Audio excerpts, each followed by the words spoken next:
इसलिए आज की तारीख में, क्योंकि समय के लिए मैं अपनी बात को समेटना चाहूंगा, आज की तारीख में हिंदू के सामने बड़े बड़े खतरे हैं, और जो खतरे बाहर से हैं उन खतरों से आगाह करना, उनके प्रति सावधान करना अच्छा है।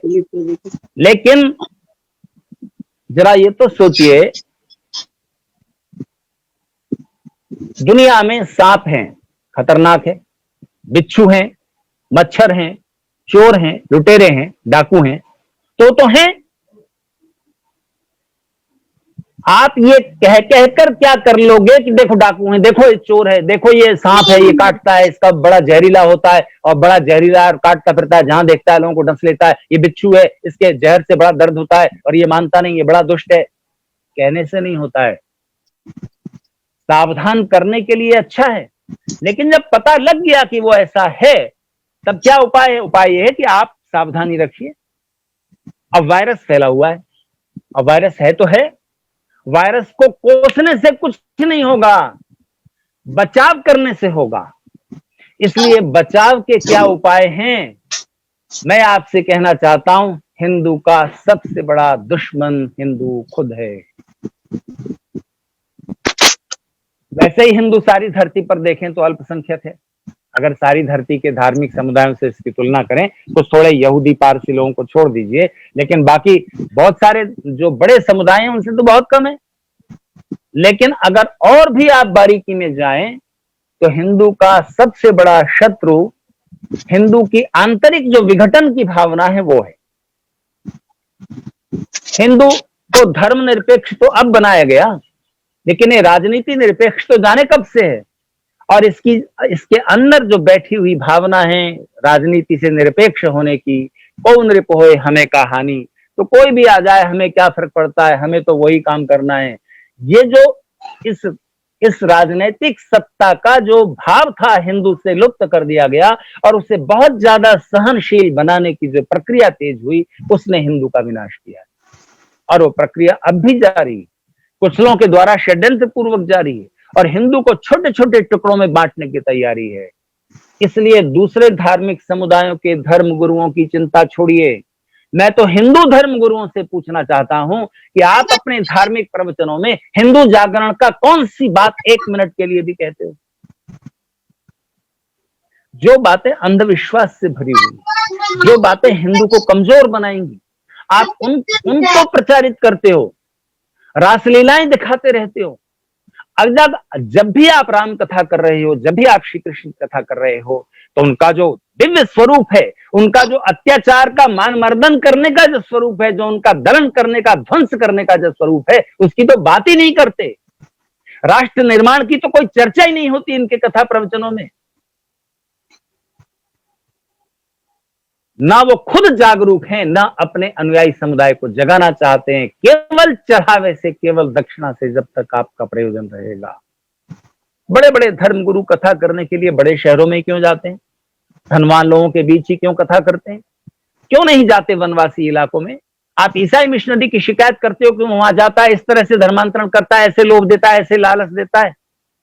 अरे आप क्यों नहीं जाते वनवासी क्षेत्रों में प्रचार करने के लिए? अरे 10 बार अगर आप धनवान लोगों के बीच कथा करने जाते हो, तो एक बार कम से कम गांवों में तो जाकर के देखो, जहां तुम्हें दक्षिणा तो नहीं मिलेगी, पर 10 जगह से तो मिली ना, 10 जगह से तो मिली ना। तृप्ति नहीं होती? एक बार किसी का कभी ऐसे ही केवल धर्म के लिए, केवल हिंदुत्व के लिए, केवल हिंदू संगठन के लिए, केवल हिंदू जागरण के लिए, केवल हिंदू को शक्तिशाली बनाने के लिए ये कथा कर दो? कौन तैयार है इन बड़े धर्म गुरुओं से चुनौती के साथ? हिंदू समाज को एक करने में कितने कम प्रयास हो रहे हैं और विघटन के लिए कितने प्रयास हो रहे हैं। मैं आपको उदाहरण देता हूं। आज मैं चाहूं करोड़ों डॉलर ले सकता हूं, मुझे केवल 2 में से एक काम करना होगा, या तो मैं एक अलग पंथ चला दूं ताकि हिंदू समाज में एक और विघटन की धारा पैदा हो। गंगा में से 25 नहरें छोटी छोटी निकाल दीजिए, गंगा समाप्त हो जाएगी। छोटे छोटे पंथ बना दीजिए और हिंदू समाप्त। तो आज देखिए, आज जो बड़े बड़े धर्मगुरु अपने 10 लाख, 20 लाख, 1 करोड़, 2 करोड़ चेलों का एक अलग गुट बनाए बैठे हैं, नाम लेने की जरूरत नहीं है, 200 साल बाद वो गुट हिंदू समाज से अलग खड़े हुए दिखेंगे, क्योंकि उनकी आस्था राम या कृष्ण में नहीं होगी, उनकी आस्था अपने उस गुरु में होगी जिसने उस नए पंथ का सृजन किया। क्या आपको लगता है कि ब्रह्मा कुमारी अपने को उतना हिंदू मानते हैं? अभी शादी संबंध जुड़े हुए हैं, इसलिए जिस दिन उनकी एक निश्चित संख्या हो जाएगी और उनके शादी संबंध आपस में होने लगेंगे, वो एक अलग सेक्ट बन जाएगा। आसाराम के चेलों का एक अलग सेक्ट बनेगा, आज नहीं बनेगा, 50 साल बाद बनेगा। राम रहीम के चेलों का एक अलग सेक्ट बनेगा, अगर इनको बढ़ावा मिलता रहा तो।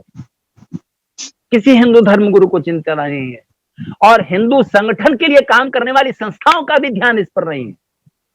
दूसरे तरह के धर्मगुरु वो हैं, करोड़ों डॉलर मिलते हैं। आप सर्वधर्म समभाव सिखाइए, आप कथा प्रवचन कीजिए, सत्संग का आयोजन कीजिए, और आपके बैनर पर ओम भी लिखा हो, राम भी हो, कृष्ण भी हो, लेकिन जीसस क्राइस्ट की भी तस्वीर हो, क्रॉस भी बना हुआ हो, सब धर्म अच्छे हैं, बस ये सिखाओ। उससे भी हिंदू के मन में एक सॉफ्ट कॉर्नर बनता है उन विदेशी विचारधाराओं के लिए, और फिर उनका काम आसान हो जाता है।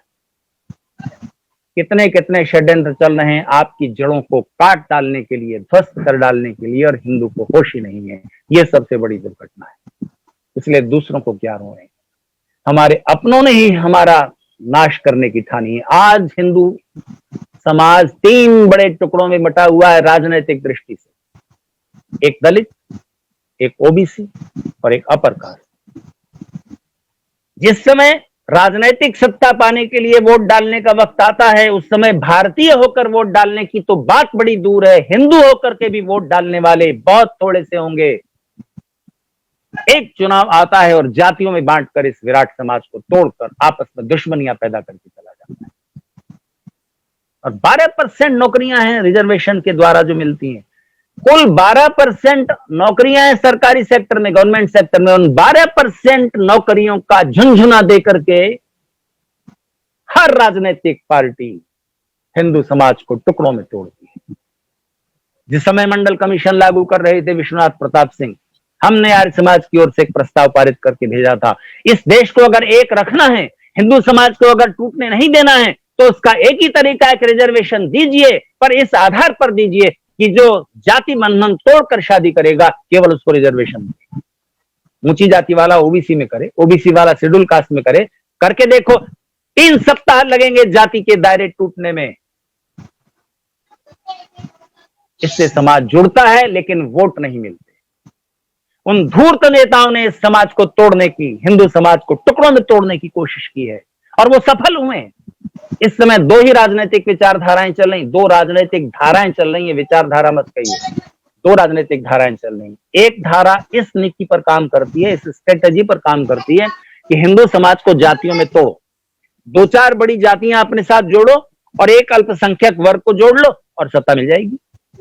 दूसरी धारा कहती है कि हिंदू समाज और हिंदू समाज को संगठित करके उसके वोट लो। आने वाले समय में कौन सफल होगा मैं नहीं जानता, लेकिन ये धाराएं इसी तरह उलट पुलट करती रहेंगी, उससे समाज कमजोर होता जाएगा और राष्ट्र भी कमजोर होगा।